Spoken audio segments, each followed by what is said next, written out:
Hello అందరికీ welcome back to my channel. ఈ రోజు మీ అందరి ముందుకి ఒక మంచి వీడియో తీసుకొచ్చాను. సో యాక్చువల్ గా ఇంత జుట్టు గెడ్డాలు ఇవన్నీ ఉండకూడదు, కాకపోతే శివన్న సూట్ కోసం ఉంచారనమాట. సో ఇవన్నీ పక్కన పెట్టేసేయండి.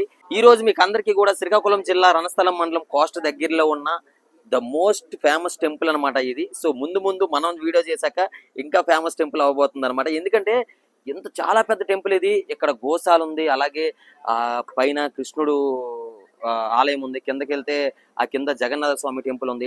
సో ఇది అన్నిటిని కూడా మీకు క్లియర్ గా చూపిస్తాను. అలాగే ఈ టెంపుల్ యొక్క గొప్పతనం ఏంటి, ఇంత బడ్జెట్ పెట్టి ఇంత పెద్ద టెంపుల్ ని ఎక్కడ కట్టడానికి ఒక ప్రత్యేకత ఏంటి, అసలు ఇక్కడ పూజలు ఎలా జరుగుతాయి, ప్రతి విషయాన్ని కూడా నేను ఈ వీడియోలో మీకు చెప్పబోతున్నాను. ఒకటి గుర్తుపెట్టుకోండి, ఇలాంటి టెంపుల్ కి మీరు తప్పకుండా విజిట్ చేయండి. ఆ విజిట్ చేసినప్పుడు నేను ఇక్కడికి వచ్చిన తర్వాత చాలా గమనించింది ఏంటంటే, చాలా మంది ఇక్కడికి వచ్చి కూర్చొని పూజ చేసుకొని చాలా మనశ్శాంతిగా ఇంటికి వెళ్తున్నారు అనమాట. సో ఆ ప్రతిదీ కూడా నేను వీడియోలో ఎక్స్ప్లెయిన్ చేస్తాను. సో అసలు ఇక్కడ ఏంటి, దాని యొక్క ప్రత్యేకత ఏంటి, ప్రతిదీ కూడా గురువు గారిని అడిగి మనం తెలుసుకుందాం. అలాగే వాళ్ళందరూ కూడా రోజు హరే హరే కృష్ణ అని చెప్పి జపం చేసుకుంటూ చిన్న చిన్న పిల్లలు మీరు చూసే ఉంటారు. అలాంటి పిల్లలు కూడా ఇక్కడ ఉన్నారు. వాళ్ళందరినీ కూడా ఈ వీడియోలో మీకు చూపిస్తాను. లోపలికి వచ్చేసేయండి. సో మీకు చెప్పాను కదా, గురువు గారితో మాట్లాడి ఇక్కడ ప్రతిదీ తెలుసుకుందామని. సో ఆయన గురువు గారు అనమాట. హరే కృష్ణ. సో నేను రీసెంట్ గా ఒక షూట్ చేద్దామని టెంపుల్కి వచ్చాను. అప్పటి నుంచి కూడా తప్పకుండా ఈ టెంపుల్ మీద ఒక వీడియో చేయాలి, తప్పకుండా 10 మందికి తెలిసేలా చేయాలని చెప్పి ఫిక్స్ అయ్యాం. గురువు గారు కూడా అన్నారు, మీరు కూడా చెయ్యండి, ఆ కృష్ణుడే మిమ్మల్ని మా దగ్గరికి పంపినట్టున్నాడు, తప్పకుండా చెయ్యండి అని చెప్పారు. సో గురువు గారు పర్మిషన్ తీసుకొని ఈ రోజు ఇక్కడ వీడియో చేయబోతున్నాం. అసలు మీరు అంటే మీ నేటివ్ ప్లేస్ ఎక్కడండి? యాక్చువల్లీ మన గుడికి స్థాపించడానికి మూలమైన కారణం మన గురుగారు తెదండి స్వామి భక్తి సౌధ కేశవ గోస్వామి మహారాజు గారు. అతను ఇచ్ఛాపురంలోని స్థానంలోని జన్మగ్రహం చేసుకున్నారు.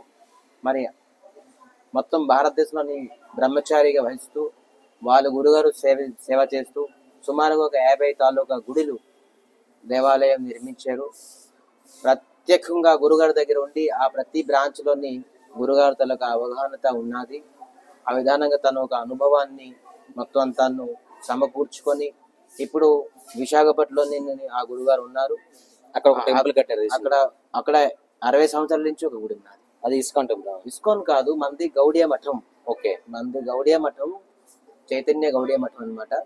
ఆ గౌడియ మఠం సుమారుగా 60 సంవత్సరాల నుంచి విశాఖపట్నం జిల్లా పరిషత్ దగ్గర ఉన్నది.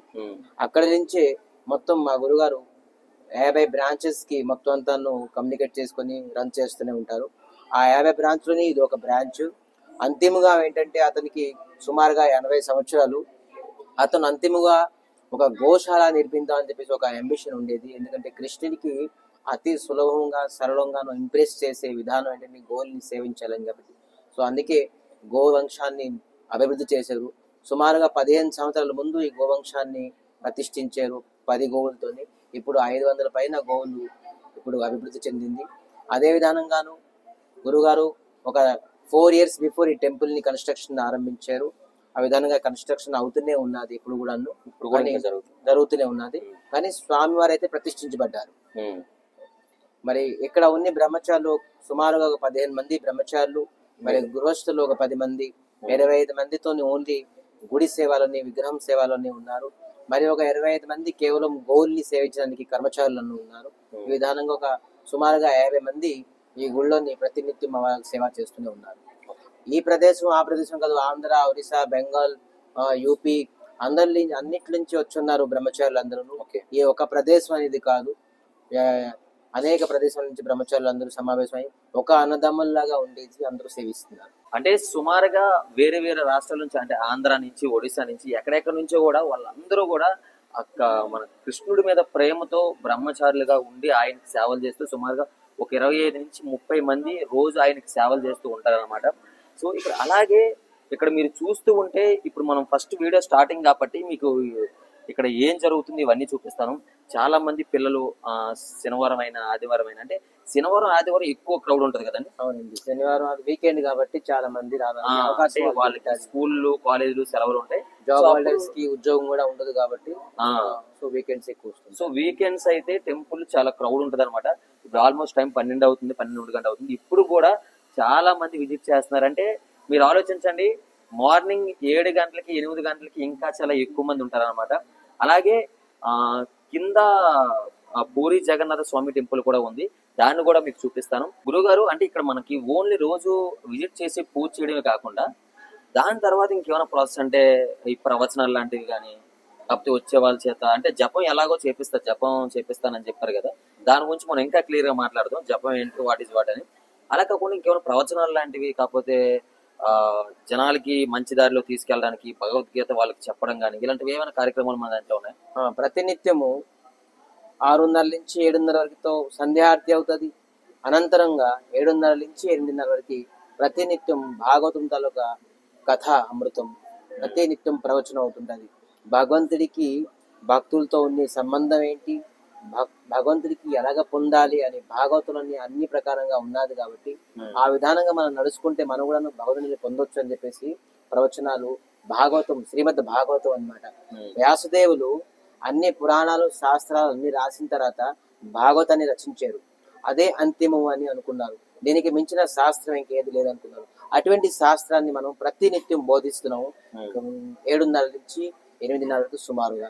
అక్కడ చాలా మంది 100 మంది వచ్చి భక్తులందరూ విని వాళ్ళ తాలూకా జీవితాల్లోని ఏ విధానంగా మళ్ళించుకోవాలి అనేది వాళ్ళు మళ్ళించుకున్నారు. సో ఇది ఇంకా ఎక్కువ మంది రావాలి, ఈ ప్రవచనం మళ్ళీ విని వాళ్ళు కూడా జీవితానికి సత్మార్గాలను తీసుకోవాలని చెప్పేసి ప్రవచనం వినేవంటే మనకు ఖచ్చితంగాను ధర్మ మార్గము రావాలి. మనకు ఏది ధర్మము, ఏది అధర్మము, ఏది పాపము, ఏది అన్యాయం, ఈ విధానం అడగాలి. ఏదో గుడ్డిగా ఎవరో ఏదో చెప్పారు మనం చేయడం కాకుండాను దానికి శాస్త్ర ప్రకారంగా మనం ఎలా నడగలుస్తామో అది ప్రవచనం మాధ్యమే మనకి తెలియపరుస్తున్నాం. అది సుమారుగా 7:30 నుంచి 8:30 వరకు ఉంటుంది. మరి ప్రతి నిత్యం 6:30 నుంచి 6:30కి 6:30 పొద్దున్న 6:30కి గోపూజ అవుతుంది. ఎవరైతే జన్మదినం అనుకోండి, పుట్టినరోజు, లేదంటే పెద్దల తాలూకా తిథి ఉంటుంది, తద్దినం అనుకోండి, అటువంటి దినాల్లోని వాళ్ళ తాలూకా గోత్రనామంలోని గోని పూజ చేయాలనుకుంటే ఖచ్చితంగాను మన మఠానికి వచ్చి సంప్రదించాలి. వాళ్ళు చక్కగా గోని ప్రత్యక్షంగా వచ్చి చేయొచ్చు, లేదంటే మనకు సంప్రదించిన వాళ్ళు పేరు గోత్రాలతో మనం పూజ కూడా అవుతుంది. అంటే మరి ఆదివారం ప్రతి నిత్యం ఆదివారం సుమారుగా 100 పైన ఎక్కువ మంది పిల్లలు పెద్దోళ్ళు అందరూ 10:30 నుంచి 11:30 వరకు ఓన్లీ భగవద్గీత ఒక్కొక్క శ్లోకం పైన ఒక్కొక్క శబ్దం పైన వాళ్ళకి వాక్య చేర్పించి ఏ విధానంగా చదవాలి భగవద్గీత, ఏ విధానంగా చదివితే మనకి అర్థం అవుతుంది, దాని తలక శ్లోకం తలక మీనింగ్ ఏంటి, కృష్ణుడు ఎందుకు ఈ శ్లోకం చెప్పారు అర్జునుడికి, అర్జున మాదిరి మన అందరికీ ఎలాగ చెప్పారు అని చెప్పేసి అన్ని చాలా డీటెయిల్స్ గా ఎక్స్ప్లెనేషన్ అవుతుంది. కాబట్టి ఎక్కువగా ఎవరైతే ఆసక్తి కలిగిన వ్యక్తులు అందరూ భగవద్గీత నేర్చుకునేందుకు ఎవరికైతే ఆసక్తి ఉన్నదో వాళ్ళు ఖచ్చితంగా వచ్చేసి ఈ మార్నింగ్ 10:30 నుంచి 11:30 భగవద్గీత క్లాస్ ని అటెండ్ చేసుకోవాలని మరీ కోరుకుంటున్నాం. So morning 10:30 to 11:30 only Sunday morning 10:30 to 11:30 అనమాట. మనకి ఇక్కడ భగవద్గీత క్లాసులు జరిగితే మీకు ఒక విషయాన్ని ఎప్పుడు నేను చెప్తాను, భగవద్గీత అనగానే మీకు అందరికీ ఒక విషయం గుర్తు రావాలి. ప్రతి ఒక్క మనిషి జీవితం కూడా దాని మీదే ఆధారపడి ఉంటుంది. అంటే ఒక మనిషి యొక్క జీవితంలో కష్టమైన, సుఖమైన, ధర్మమైన, అధర్మమైన దేనికైనా ఎలాంటి సమస్యకైనా సరే భగవద్గీతలో ఒక సొల్యూషన్ అనేది ఉంటుంది.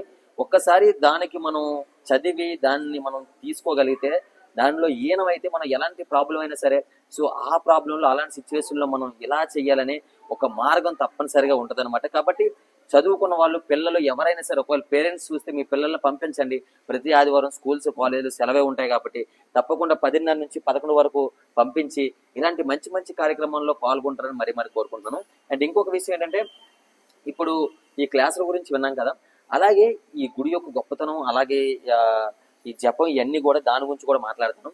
సో ఈ టెంపుల్ మీరు చూడండి ఎంత అందంగా ఉందో, ఎంత మంచిగా అంటే ఇంకా దీన్ని కన్స్ట్రక్ట్ చేస్తున్నారు. నాకు తెలిసి మీరు బయట నుంచి చూస్తే ఈ టెంపుల్ చాలా అందంగా కనిపిస్తుంది. ఒక్కసారి ఇక్కడికి వచ్చి అలవాటు పడి ఇక్కడ మీరు గమనిస్తే ఇక్కడ కమర్షియల్ ఏమీ ఉండదన్నమాట. సో ఓన్లీ వాళ్ళు ఒకటే అనుకుంటారు, దేవుని 10 మందికి పరిచయం చేయాలి, 10 మంది దేవుణ్ణి పూజించాలి అని. చాలా మంది వస్తుంటారు, కూర్చుంటారు, ప్రశాంతంగా జపం చేస్తారు, వెళ్తారు.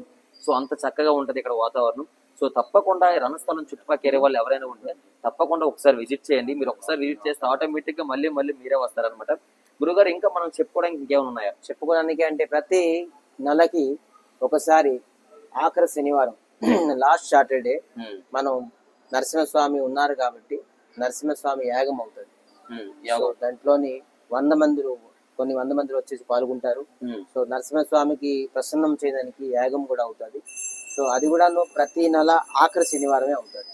ఉమ్, సో ఆ రోజు వచ్చి కూడాను ఇక్కడ సంప్రదించవచ్చు. వాళ్ళు యజ్ఞంలో కూర్చున్నా కూడాను, యజ్ఞంలో దర్శనం చేసుకున్నా కూడాను, వాళ్ళందరికీ యజ్ఞంలో దర్శనం చేసుకున్న కూర్చున్న వాళ్ళందరికీ తీర్థ ప్రసాదాన్ని మఠం తరపున ఉంటుంది. కాబట్టి ఆ రోజు రావాలి. చాలా ప్రశాంతత వాతావరణం ఆ రోజు నరసింహస్వామి యాగంలో కూర్చుంటే అన్ని విఘ్నాలు తొలుగుతుంది. వాళ్ళ వ్యాపారంలోని అనుకోండి, జీవితాలలో అనుకోండి, వాళ్ళ మానసిక ప్రకారం అనుకోండి, అనేక విఘ్నాలు ఉంటాయి.